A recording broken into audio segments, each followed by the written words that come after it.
Welcome to This Explainer.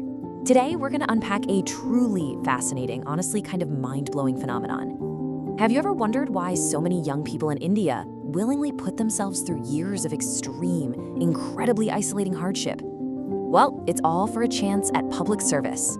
It's this modern-day journey of pure grit, immense sacrifice, and boundless ambition that has literally captured the minds of an entire generation. So we're focusing on the core question today. Why exactly do 1 million seek service? What on earth drives this monumental pursuit? Let's get right into it. Okay, let's just talk about the sheer scale of this for a second. Over 1 million. That is the staggering number of young citizens in contemporary India who try to get into public institutions every single year. We aren't just talking about a niche career path here, or, a backup plan for a select few. We are talking about over 1 million individuals actively pouring the absolute prime years of their lives into this singular pursuit. When 1 million people collectively decide to chase the exact same goal, actually, scratch that, it ceases to be just an occupational trend. It becomes a defining cultural movement. It shapes the economy, it dictates urban migration, and it totally redefines what success looks like for a massive demographic. Section 1. The Million-Strong Dream. The scale of the civil service aspiration in India. To really wrap our heads around the gravity of this phenomenon, we first have to figure out exactly what these millions of individuals are aiming for. These candidates are targeting positions that hold a powerful, almost legendary place in the cultural imagination. We are talking about the truly elite institutions. The Indian Administrative Service, the Indian Police Service, the Indian Revenue Service, along with the judicial services and other executive branches. These aren't your everyday administrative roles, right? They literally form the backbone of the nation's governance. To hold one of these positions is to hold the actual levers of state power.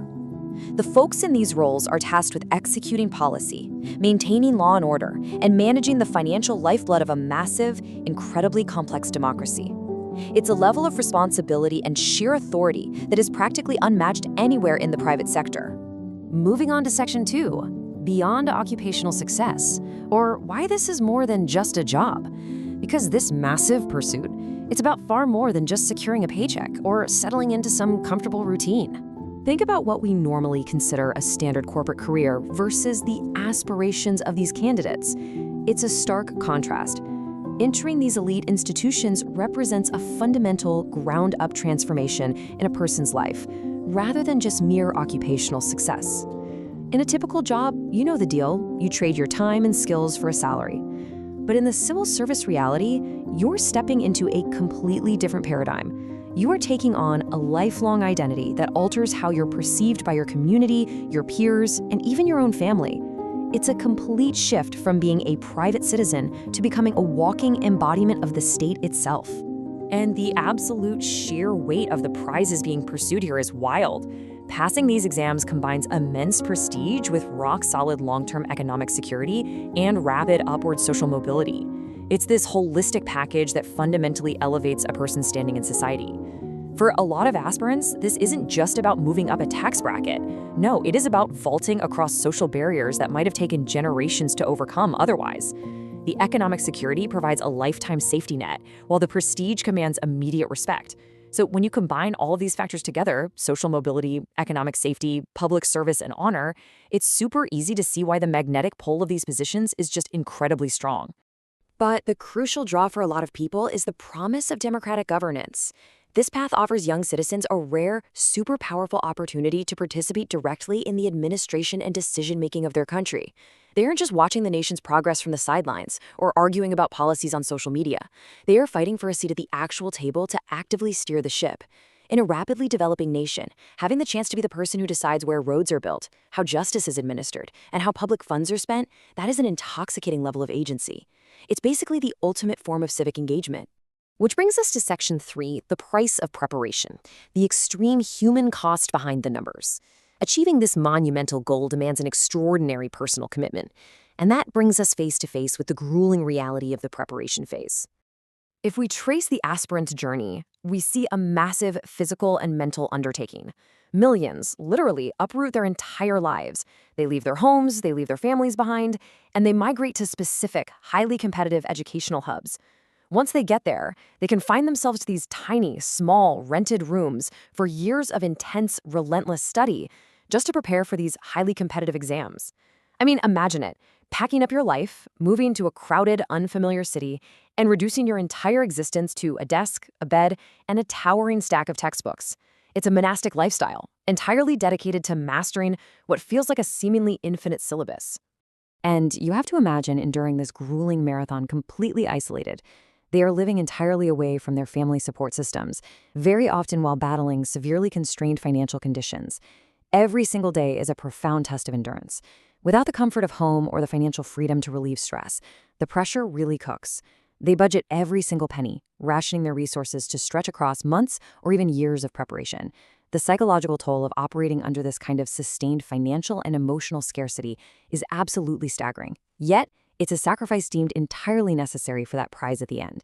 There's this quote from the source material that perfectly captures the crucible they enter. It says, "Their everyday lives become organized around intense schedules of study, self-discipline, social isolation, and uncertainty.